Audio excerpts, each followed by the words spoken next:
Na palavra de Deus está escrito: de graça recebeste, de graça dai. Ajude-nos a compartilhar o Evangelho. Dê o seu like, inscreva-se no nosso canal e ative o sininho. Obrigado. Mas há um Deus nos céus que revela os segredos. Ele revelou o que vai acontecer no fim dos dias.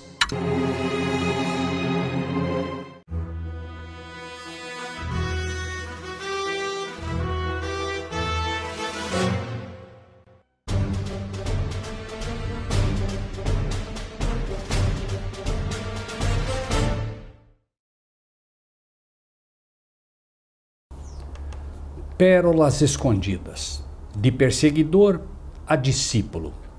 Atos, capítulo 9, a partir do versículo 7. E os varões que iam com ele pararam espantados, ouvindo a voz, mas não vendo a ninguém.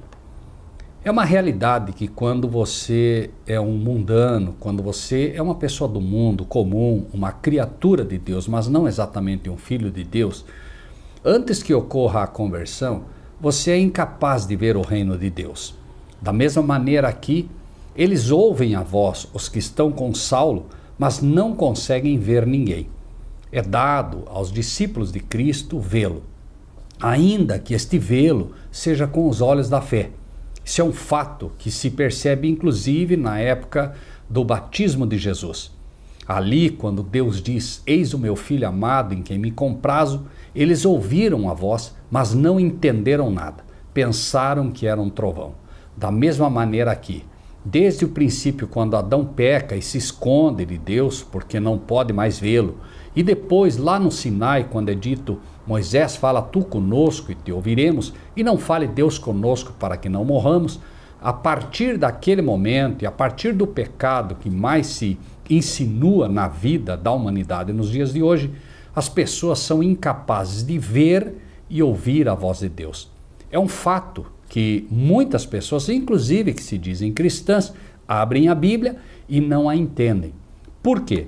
Porque a palavra de Deus se discerne espiritualmente. Então, estão olhando, estão, por assim dizer, ouvindo a voz, mas não a entendem.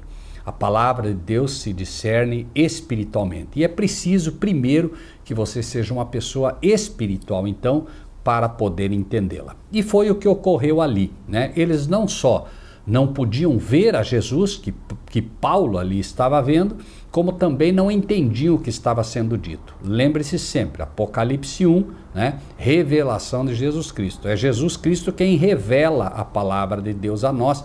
E para que essa revelação possa chegar a nós, é preciso que você se coloque numa condição de servo, de alguém que quer obedecê-lo. Capítulo 9 de Atos, então, agora no versículo 8. E Saulo levantou-se da terra e, abrindo os olhos, não via a ninguém. E, guiando pela mão, o conduziram a Damasco. Que coisa impressionante a conversão. Por isso é dito, né, que de fato o reino de Deus, ou as coisas de Deus, ou o cristão anda na contramão do mundo. Saulo, que havia saído de Jerusalém com cartas dos principais da sinagoga, dos sacerdotes, dos pastores da época, cheio de orgulho próprio, já antevendo a glória que iria receber, o louvor, a aprovação deles quando colocasse os cristãos na prisão, quando perseguisse eles, que já antevia a sua entrada em Damasco, cheio de pompa, cheio de honras e glórias, agora quão diferente vai entrar? Vai entrar agora guiado pela mão de outros e cego. O que ele imaginava, né, aquilo que ele sonhava em ter, caiu tudo por terra. E é assim mesmo. Muitas pessoas hoje acham que ao aceitar a Cristo, todos os problemas financeiros, todos os problemas serão resolvidos. Que a pessoa agora vai ser uma pessoa onde que todos vão olhar, todos vão admirar, todos vão louvar porque tem dinheiro, porque tem poder, porque é uma pessoa popular, porque é influente. Completamente diferente né, de tudo aquilo que as pessoas imaginam. A conversão é, num primeiro momento, você tomar a cruz de Cristo e recebê-la para levá-la. É assim. Esta é a verdadeira conversão. Muitas pessoas buscam a prosperidade financeira nas igrejas, mas não entendem que os primeiros passos da conversão são de fato cravados na cruz do Calvário. Nós temos que aprender a andar nas pisadas do Senhor Jesus. Nós temos que aprender a andar nas pisadas dos discípulos de Jesus se queremos ser discípulos. E com Saulo não foi diferente. Saulo, agora Paulo, está sendo transformado de perseguidor a discípulo e já começa a experimentar, né, as primeiras experiências do que é ser um verdadeiro cristão. Já começa a viver na sua carne as primeiras experiências do que é um verdadeiro convertido. Tudo o contrário do que ele havia sonhado. E esteve 3 dias sem ver e não comeu nem bebeu. Que interessante que Paulo agora, antes enxergando, não via. Agora não vendo, enxerga. Como assim? Veja que Saulo, ele não tinha visão espiritual. Ele simplesmente enxergava tudo trocado.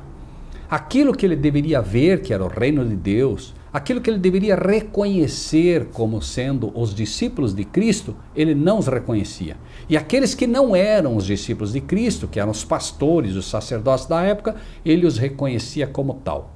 Ou seja, ele era de fato um cego espiritual. E para que ele pudesse ver espiritualmente, foi necessário que Deus agora lhe permitisse experimentar uma cegueira física, para que ele pudesse, através da cegueira física, entender quão cego de fato ele estava para as coisas do reino de Deus. Quando Nicodemos vai conversar com Jesus, Jesus diz a ele, né, aquele que não nascer de novo não pode ver o reino de Deus.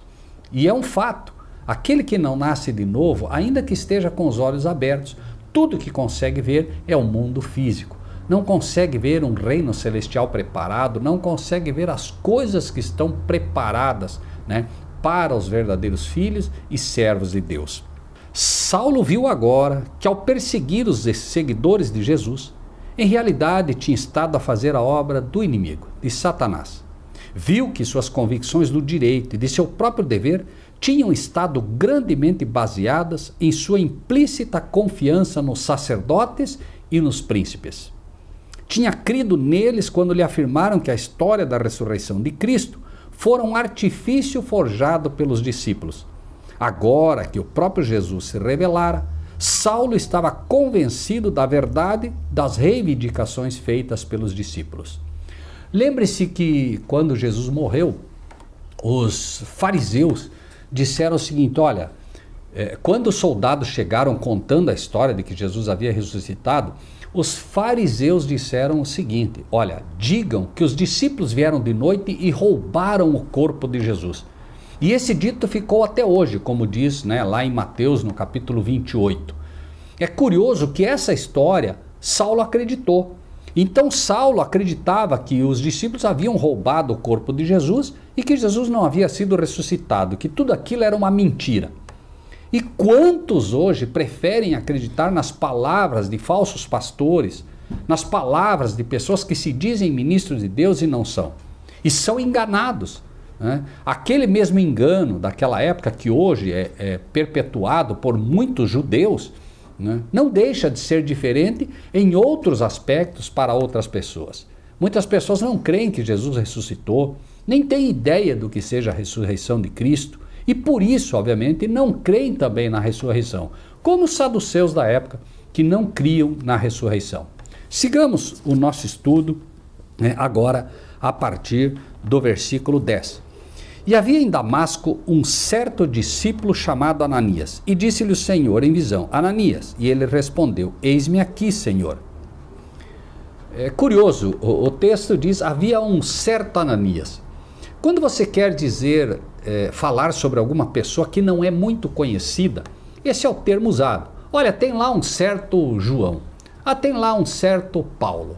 Ah, tem lá é um certo Cláudio. Ou seja, né, uma pessoa que não é conhecida. Ananias não era uma pessoa popular. A popularidade foi inclusive um dos problemas seríssimos de Paulo. Foi buscando popularidade, foi buscando ser conhecido e reconhecido pelas pessoas da época que ele fazia o que fazia.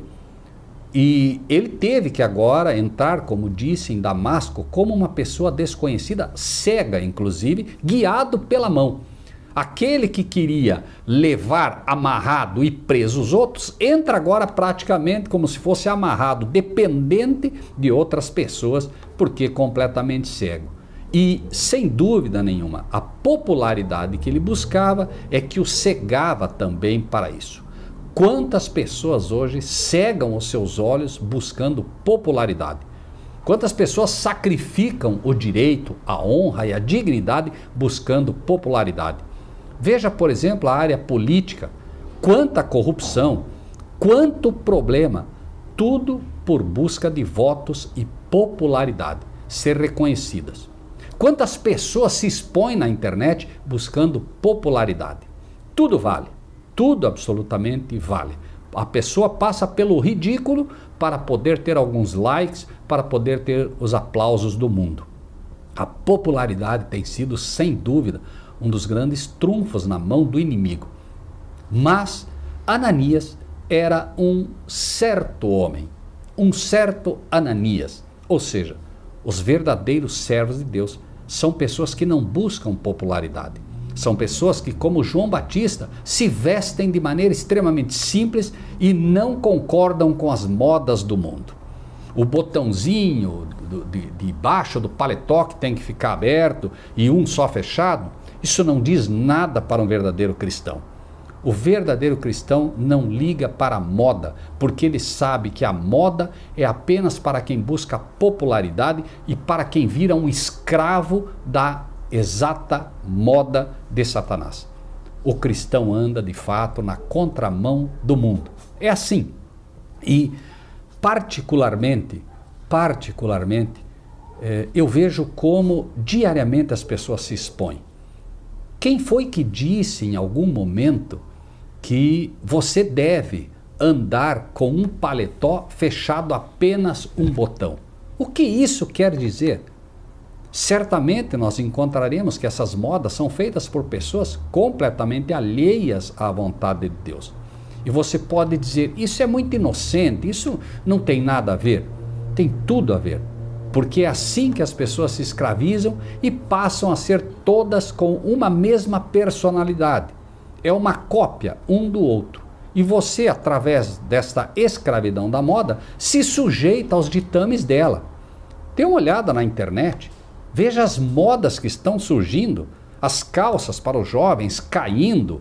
As roupas íntimas sendo mostradas. Cada vez mais e cada vez pior, modas ridículas. Por quê? Porque o inimigo tem escravizado as pessoas através da moda. O custo que a moda exige, roupas caríssimas por causa de uma marca, paga-se um horror. Uma camisa que vale 30, 40 reais, paga-se 200 e poucos reais porque se busca uma marca. Tudo isso apela ao coração humano falando, eu quero popularidade, eu quero ser popular. A pessoa se sujeita à moda para ser popular e para ser aceito pela sociedade e receber os aplausos do mundo. Pastores de púlpito seguem essas modas absurdas. A Bíblia fala, por exemplo, sobre a barba escanhoada. Essa barba e esse cabelo todo cortadinho, com efeitos, com tudo. Pastores que se dizem cristãos, de púlpito, usam esta barba toda escanhoada, toda marcadinha. Deus não se agrada disso e ele sabe por quê. E novamente pessoas dirão, isso não tem nada a ver. Cada um sabe como deve servir a Deus, quando quer servir a Deus e não aceita o que a moda dita. Atos, capítulo 9, a partir do versículo 11. E disse-lhe o Senhor, levanta-te e vai à rua chamada direita e pergunta em casa de Judas por um homem de Tarso chamado Saulo, pois eis que ele está orando. Finalmente, é curioso entender como a Bíblia é perfeita. Vai à rua direita. Saulo, que apenas andava pela esquerda, pelo lado errado o tempo todo, agora encontra a rua direita. É na rua direita que ele vai encontrar a palavra de Deus. É no caminho direito que você vai encontrar a palavra de Deus. Quando os ladrões foram crucificados, Jesus estava no meio, um à direita e um à esquerda. O ladrão à direita aceita a Jesus, o ladrão à esquerda não. Jesus disse: os bodes à esquerda, mas as ovelhas à direita. Os discípulos pescaram a noite inteira e não pegaram absolutamente nada. Jesus chega e diz a eles: lancem a rede do lado direito. E eles lançam a rede do lado direito e não conseguiam retirar os peixes de tão pesada que estava a rede. Lançai a rede do lado direito. Lance as palavras certas. Vá à rua direita. Procure seguir o caminho da retidão, o caminho direito, o caminho que te indica ao céu. E a palavra de Deus vai sempre estar sendo ancorada e iluminando este caminho. Vai à rua direita, que lá está o meu servo. E é curioso também você observar a sequência. Veja só, versículo, vai lá, tem um homem de Tarso chamado Saulo, pois eis que ele está orando. Uma das primeiras coisas quando você se converte, quando você entende, né, o que está acontecendo na tua conversão, é a oração. A oração é que te dá poder. E Saulo estava orando e tinha razões para orar. Com certeza Saulo aqui, agora, começa a rememorizar tudo o que fez. Imagine você agora, uma pessoa convertida, olhando para trás, olhando tudo que você fez de errado. Saulo havia perseguido e matado cristãos. Estevão não foi o único. E ele estava agora orando, pedindo certamente perdão a Deus por tudo que havia feito, buscando a presença de Deus constantemente. Versículo 12. E numa visão, ele viu que entrava um homem chamado Ananias e punha sobre ele a mão para que tornasse a ver. Quando Deus mostra como se devem fazer as coisas, nós devemos aprender e fazer exatamente o que ele manda. E quando nós obedecemos, ele vai conduzir todas as coisas. Deus prepara aqui o coração de Ananias, para que Ananias entenda: olha, Ananias, você ouviu dizer de Saulo que está perseguindo, que está matando, mas ele é meu escolhido. E eu quero que você, Ananias, coloque a mão sobre ele para que ele possa tornar a ver. E a mesma coisa é mostrada a Saulo. Saulo agora vê que Ananias vai fazer isso. Deus então prepara todo o caminho para que não haja dificuldades. Eu me lembro que uma vez eu orava pedindo a Deus, era a primeira vez que eu ia para uma favela pregar o evangelho, e eu orava pedindo a Deus, como Saulo, quem sabe, orando aqui, mas eu orava pedindo a Deus que me dissesse o que ele queria que se dissesse àquelas pessoas. Você imagine uma favela onde as pessoas o dia inteiro estão escutando estampido de tiros. Você não tem ideia do que possa ser uma favela, e eu também não tinha. Você vê na televisão algumas coisas, mas você não sabe qual é a realidade daquela sociedade. E eu orava a Deus pedindo a Deus que me dissesse o que fazer. E por alguma razão, nada me era dado de forma clara. Nós sempre temos alguma coisa preparada para poder compartilhar, né? Como ministros, nós devemos nos preparar sempre para ter algo a compartilhar. E nós só vamos ter, obviamente, para dar algo se enchemos o nosso coração de algo. A boca fala do que o coração está cheio, diz a palavra. Mas simplesmente não me era dado. Deus não me mostrava o que queria que se dissesse. Afinal de contas, quem tem que pregar é Cristo, não é o homem. E eu dizia: Senhor, o Senhor tem que falar, mas se o Senhor não me disser o que quer que se fale, como falarei? E quando chegamos lá, finalmente, o pastor veio direto em mim, me pegou pela mão e me levou à frente e disse: olha, essa noite eu tive um sonho e eu não entendi o sonho. Mas Deus me mostrou que o pastor Rogério, ele chamou a gente de pastor, o pastor Rogério vai interpretar o sonho para nós. Eu nunca vi aquele pastor na minha frente. Eu não fazia a menor ideia do que viria. Mas, irmãos, eu lhes asseguro em Cristo Jesus, tendo os anjos por testemunha, quando o pastor começou a contar o sonho dele, eu já sabia todo o sonho dele, eu já sabia o que ele havia sonhado e já sabia também o que pregar. Por quê? Porque Deus deu a ele um sonho em simbologia de Apocalipse 14, as 3 mensagens angélicas.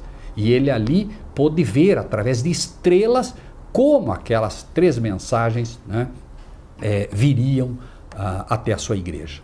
Ele não sabia que eram as 3 mensagens angélicas, mas Deus mostrou a ele, em simbolismos, uma estrela que vinha, rodeava e iluminava a terra, uma segunda estrela que vinha e iluminava a terra, uma terceira estrela que vinha e iluminava a terra, e uma quarta estrela que vinha e iluminava então a terra agora de forma esplendorosa, né?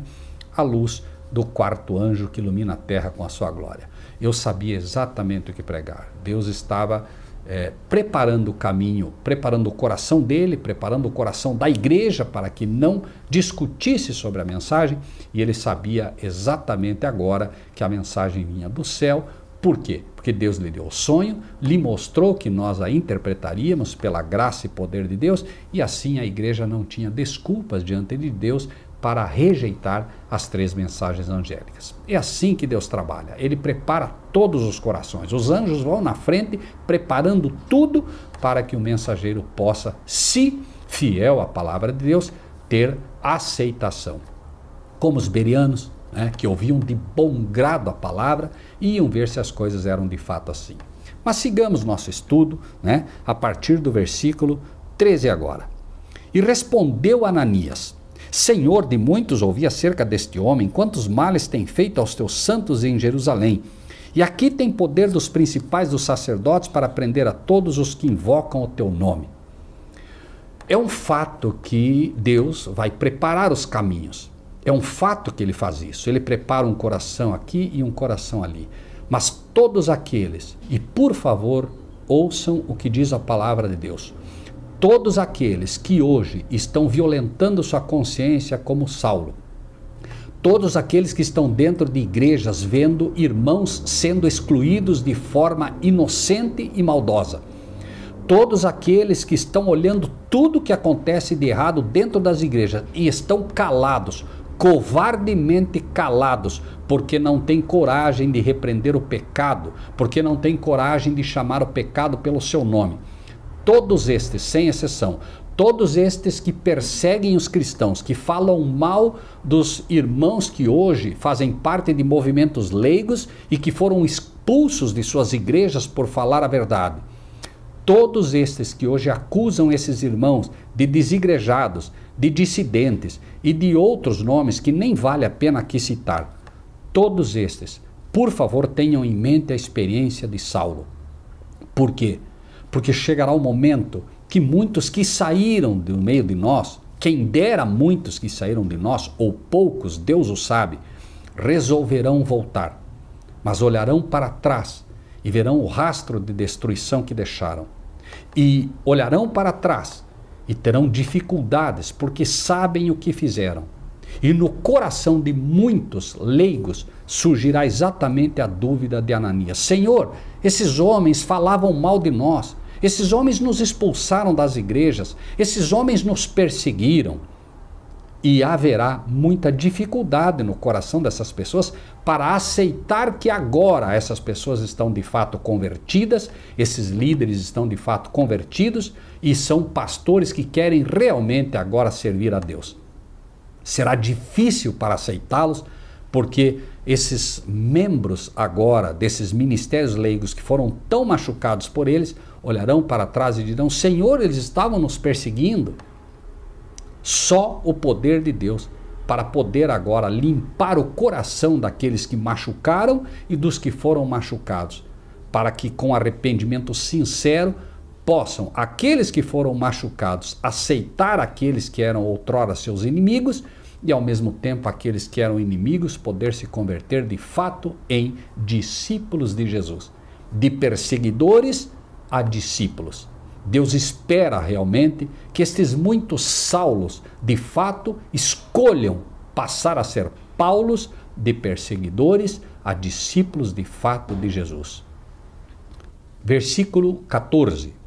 E aqui tem poder dos principais dos sacerdotes para prender a todos que invocam o teu nome. Qual é o problema? O problema é que os movimentos leigos que estão surgindo invocam o nome do Senhor. Este é o problema. A palavra de Deus ensina no livro de 1 João, 2 João, qual é o grande problema em relação ao nome ou ao caráter do Senhor. Jesus veio à terra revelar o caráter do Pai. Jesus veio como um ser humano mostrar que é possível revelar o caráter de Deus na terra. Jesus mostrou que é possível revelar o seu caráter na terra.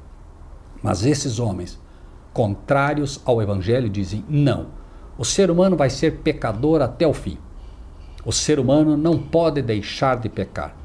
Enquanto o movimento leigo, essas pessoas que estão sendo expulsas das igrejas por dizer que Jesus é de fato o real e literal Filho de Deus, por ensinar que de fato Jesus veio em carne, mas na carne venceu o pecado, esses líderes não permitem que se invoque o nome do Senhor, não permitem que se invoquem o caráter do Senhor, que se revela na sua humanidade plena, numa constante e ininterrupta comunicação com o nosso Pai Celestial. Foi assim que Jesus venceu e foi assim que ele revelou o nome, o caráter do nosso Pai nesta terra. E é isso que o céu espera, é isso que Jesus espera da sua igreja. Mas certamente o inimigo não permitirá, a menos que as pessoas hoje que compõem as muitas instituições eclesiásticas entendam qual é o seu papel. Somente quando entenderem o seu papel e resolverem invocar de fato o nome do Senhor, invocar e refletir o caráter do Senhor na sua vida, somente então a igreja de fato será reconhecida como tal, a verdadeira igreja do Senhor. Me permita ler um texto que está no livro Atos dos Apóstolos, na página 122, de uma senhora chamada Ellen White, a quem muitos também perseguem, que também não gostam. Apenas ouça e permita que teu coração agora, completamente aberto à instrução do Senhor, simplesmente considere o que você vai ouvir. Falando de Saulo indo até Ananias, diz: dessa maneira, confirmou Jesus a autoridade de sua igreja organizada e pôs Saulo em contato com seus instrumentos apontados na terra. Pare para pensar um pouco aqui. Nenhuma conclusão precipitada. Havia uma igreja a quem os fariseus diziam: esta é a igreja organizada, que estava em realidade uma igreja desorganizada pela junção com Babilônia. Era uma confusão as suas doutrinas e os seus ensinos. Era uma igreja desorganizada. Porém, na boca dos falsos pastores, dos sacerdotes da época, esta era a igreja organizada. O grande templo que já estava fadado à destruição. Mas havia uma igreja, sim, organizada. Organizada porque tinha Cristo como fundamento. Organizada porque era organizada pelos princípios e pilares da fé ensinadas pelo Senhor Jesus. Esta era a verdadeira igreja organizada. Foi a esta igreja que Jesus enviou Saulo, e não para o templo de Jerusalém, não para a instituição eclesiástica da época. Cristo tinha agora uma igreja como sua representante na terra, e a ela pertencia a obra de dirigir os pecadores arrependidos no caminho da vida. Esta mesma senhora escreveu uma vez o seguinte: Deus tem uma igreja, não é uma grande catedral, não é uma grande instituição, portanto, mas aqueles que procuram guardar os mandamentos da lei de Deus. E não se enganem novamente, os mandamentos são 10, inclusive o mandamento que diz que nós devemos honrar pai e mãe, mostrando claramente, de forma simples, a necessidade que temos de realmente, na segunda tábua, ter um compromisso com aquilo que é a relação nossa com o nosso próximo, da humanidade para com a humanidade, mas o primeiro mandamento que se levanta soberano, que é: não terás outros deuses diante de mim. Nosso Pai falando ao nosso coração. Esta igreja, a verdadeira igreja, ensina que não devemos ter outro Deus diante do nosso Pai Celestial. E isso é um outro problema que tem sido gerado no meio das igrejas constantemente. Quando, em meio ao seu erro e cego preconceito, Saulo recebeu uma revelação de Cristo, a quem estava perseguindo, foi ele colocado em comunicação direta com a igreja, a qual é a luz do mundo. Que igreja é essa? Sigamos um pouco mais, finalizando o nosso estudo de hoje. Versículo 15 do livro de Atos, no capítulo 9. Disse-lhe, porém, o Senhor, vai, porque este é para mim um vaso escolhido para levar o meu nome diante dos gentios e dos reis e dos filhos de Israel. Agora Saulo, convertido, irá levar o evangelho aos gentios. Aquele povo exclusivista, aquele povo que achava que era o povo escolhido por Deus, havia o rejeitado e deixara de ser o povo escolhido. Da mesma maneira hoje, há um povo chamado que foi escolhido por Deus, mas da mesma maneira como aqueles o rejeitaram, também hoje rejeitaram a Cristo através das várias mensagens que foram dadas em 1888 por Wagner e Jones, pelas mensagens que foram dadas para que não se contaminassem com Babilônia, não se unissem a igrejas caídas, mas infelizmente foi a sua escolha e hoje a igreja, esta igreja que foi chamada por Deus, segue os mesmíssimos passos daquela que outrora foi a igreja de Deus também, os hebreus, os judeus. Mesmíssimo pecado. E não se permitiam invocar o nome do Senhor Jesus. O mesmo pecado relatado aqui. Versículo 16, e eu lhe mostrarei quanto deve padecer pelo meu nome. Essa é a conversão. Eu vou lhe mostrar quanto deve padecer pelo meu nome. Pessoas que se dizem convertidas buscam agora a honra, a glória, a popularidade e bens materiais, prosperidade financeira. Mas aqui é mostrada a Paulo o que de fato vai acontecer. Paulo, você vai padecer pelo meu nome. De tal maneira que anos depois, no livro de Gálatas, no capítulo 6, Paulo pôde dizer, eu trago as marcas, trago no meu corpo as marcas do Senhor Jesus.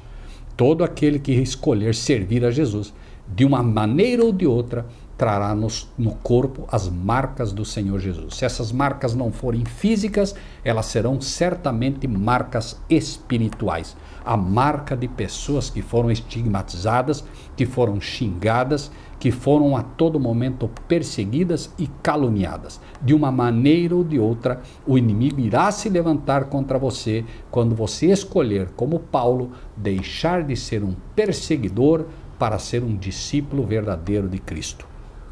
17.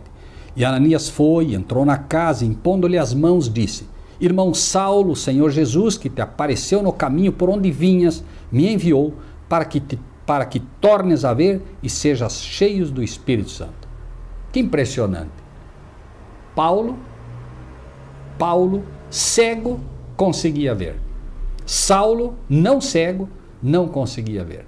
Quando Saulo se permitiu agora ver espiritualmente, que é o que realmente nós precisamos aprender a ver, lembre-se, a fé é a firme convicção das coisas que não se veem, a certeza daquilo que se espera. Quando você escolher servir a Deus, quando você escolher de fato ver aquilo que outros não veem, aí sim Deus abrirá diante de você a sua palavra e você de fato poderá ver aquilo que é importante e necessário ver o reino dos céus. E quando você escolhe ver, agora sim, uma vez que você entendeu a lição, uma vez que Paulo entendeu a lição, quando Deus lhe permite agora estar cego para que possa ver a cegueira espiritual que o acomete, quando ele agora pode ver que estava indo para o caminho da esquerda, o caminho da perdição, ele passa agora para o caminho direito, o caminho da retidão, agora sim Deus pode de fato abrir também a ele os olhos físicos, porque ele já aprendeu a lição. E diz o texto então, 18, e logo lhe caíram dos olhos como que umas escamas e recuperou a vista e levantando-se foi batizado. Agora as escamas caem da vista dele. É preciso que, de uma vez por todas, caiam as escamas que estão infelizmente cegando tantas pessoas que se dizem cristãs hoje, mas são tão somente escravos de instituições eclesiásticas. O livro de Apocalipse, no capítulo 3, mostra quão terrível é a condição da igreja de Laodiceia. Pois tu dizes, rico, enriquecido e de nada tendo falta, e não sabes que és um desgraçado, cego, miserável, pobre e nu. É necessário, portanto, que caiam as escamas daqueles que hoje são religiosos, mas não são discípulos de Cristo. É necessário que você escolha de uma vez por todas se você continuará sendo um membro de uma igreja institucional, uma igreja feita de pedras, ou se você vai realmente escolher fazer parte de uma igreja feita de pedras vivas, espirituais, para a honra e glória do nosso Deus. E quando você fizer essa escolha, certamente você estará incomodando o inimigo, mas ao mesmo tempo você será de fato um representante de Cristo. Você fará parte de fato do membro organizado de Cristo nessa terra. Você fará parte do corpo de Cristo nessa terra e será de fato visto como tal, um representante de Cristo aqui. Nesse caso, Ananias, ao colocar as mãos sobre Paulo, neste caso, Ananias representava Cristo, como representa também os ministros de Cristo sobre a terra, os quais são indicados para agir em seu lugar. No lugar de Cristo, Ananias tocou os olhos de Saulo para que ele recobrasse a visão. Em lugar de Cristo, colocou suas mãos sobre ele e, enquanto orava em nome de Cristo, Saulo recebeu o Espírito Santo. Tudo foi feito no nome e pela autoridade de Cristo, pois Cristo é a fonte e a igreja é o canal de comunicação destas bênçãos. Pense nisso e que Deus seja contigo. Na palavra de Deus está escrito que nós devemos compartilhar o que recebemos. Assim, se você gostou desse vídeo, dê o seu like, inscreva-se no nosso canal e ative o sininho.